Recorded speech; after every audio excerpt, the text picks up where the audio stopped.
Bonjour, je suis Monsieur Forlenglove René, administrateur de base de données Oracle, concepteur développeur informatique.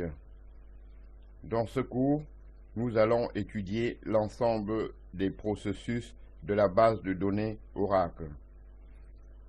En effet, une base de données Oracle est constituée de fichiers physiques et de structures de stockage logique.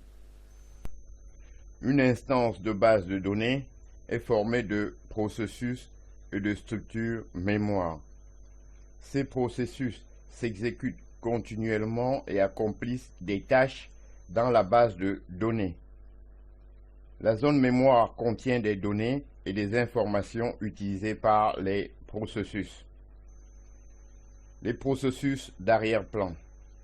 Nous présentons ici les processus Oracle qui participent aux activités de sauvegarde et de récupération.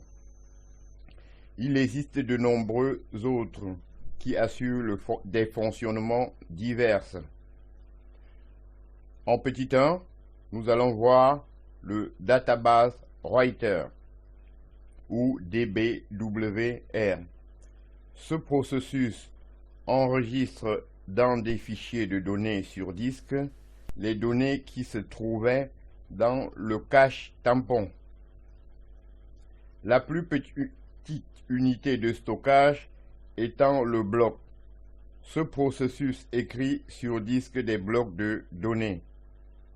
Il n'a pas besoin d'enregistrer immédiatement les transactions qui viennent d'être validées.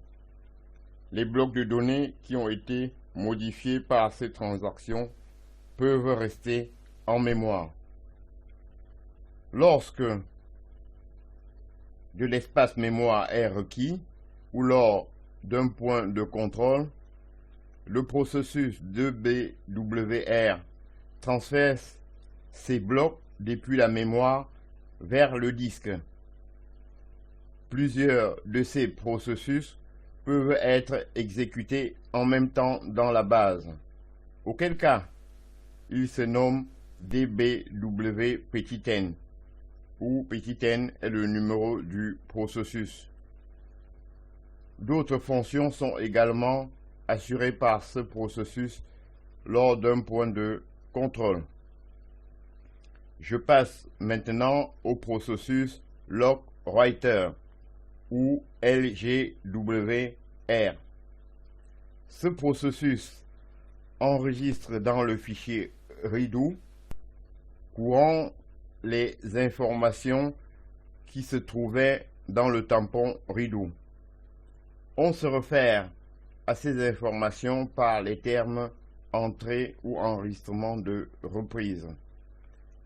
Ces entrées sont écrites en séquence. Elles sont constituées de vecteurs de changement nécessaires en cas de récupération. Si vous avez multiplexé les fichiers redo en ligne, ce processus écrit simultanément dans chaque groupe de fichiers.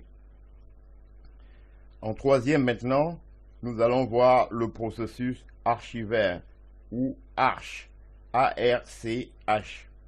Ce processus copie le contenu d'un fichier redo vers une destination d'archivage à des fins de sécurité. Lorsque le fichier redo courant est plein, Oracle prend soin de les archiver avant de commencer à écrire dans le suivant. Si la base de données fonctionne dans le mode NoArchiveLog, mode d'archivage automatique du journal de reprise, ce changement de fichier est qualifié de commutation du journal de reprise ou log switch. Il peut aussi être déclenché manuellement. Les entrées de reprise archivées sont vitales pour la récupérabilité de la base. Si le processus ARCH n'arrive pas à suivre le rythme des changements de fichiers redo, plusieurs de ces processus peuvent alors être exécutés. Auquel cas, il se nomme ARCP petit n, où petit n est le numéro du processus. Au point 4 maintenant, je dois parler du processus checkpoint, CKPT. Ce processus indique au processus DBWR ou Database Writer d'écrire sur disque les blocs modifiés qui se trouvent en mémoire. Il consigne également cet événement appelé point de contrôle dans l'entête de tous les fichiers de données, ainsi que dans les fichiers de contrôle. Tous les fichiers de la base se trouvent ainsi synchronisés.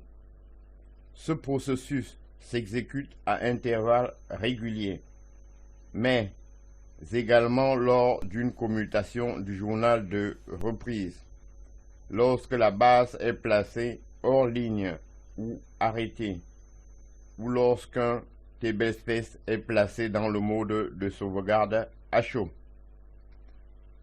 En 5, je dois parler du processus System Monitor ou SMON. Ce processus exécute de nombreuses tâches. Il gère notamment les opérations de récupération après plantage en environnement mono-instance et de récupération d'instances lors du redémarrage de la base après qu'elle a été arrêtée anormalement. Lorsqu'une base est arrêtée correctement, Oracle a le temps de synchroniser les fichiers, de mettre à jour les informations nécessaires, de terminer les transactions des utilisateurs. Un seul processus SMON peut être exécuté à la fois. PMON, processus Monitor. Ce processus récupère les processus utilisateurs défaillants. Lorsqu'une connexion utilisateur est interrompue brusquement, il défait les transactions non validées et libère les ressources et verrous alloués pour cette session. Un seul processus PMON peut être exécuté.